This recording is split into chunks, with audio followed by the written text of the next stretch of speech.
I'm Marie, and I want to welcome you to my channel. In this video, we are back to doing some resin art. I recently had a request for some green and gray wall art, and this is how it went.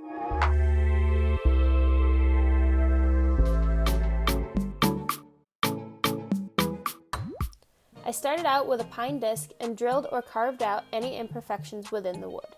Some of these perfections went all the way through, so after putting a layer of packing tape on the bottom side and any edges that were knocked out in the process, backfilled those with clear epoxy. Once that was set, I started adding green epoxy. To get this particular color, I used a combination of bright green, blue, pearl, and black powders to end up with a swirl pattern at the end.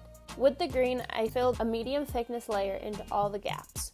I hadn't mixed quite enough of the green to completely fill some of the deeper areas, so I just backfilled those with clear resin. This way, I didn't have to color match the green. Those that I filled the rest of the way with clear, I just made sure to stir the green and clear together so I wouldn't end up with a layered effect. This maintained the color, but created a more translucent green, so when it's placed in front of a light or a window, the light can partially shine through.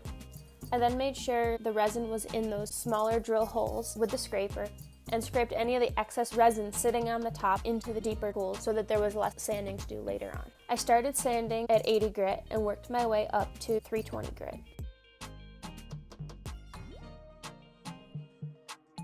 Now here's where it got a little trickier. Typically I use a transparent stain, but the only gray that the home store currently had in stock was a more opaque gray. Typically when I put stain over resin, it wipes right back off. Unfortunately, it did not in this case, so I had to get a little creative.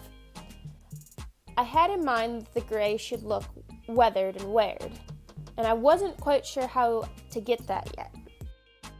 I didn't know if I was going to have to sand it completely off and start over, or if sanding would create the effect that I wanted. So I just started sanding at 320 grit. I didn't want to scratch up the resin too much or take too much of the stain off, and this actually seemed to work pretty well. Once the wood part started to look worn, I decided to hand sand the resin on its own.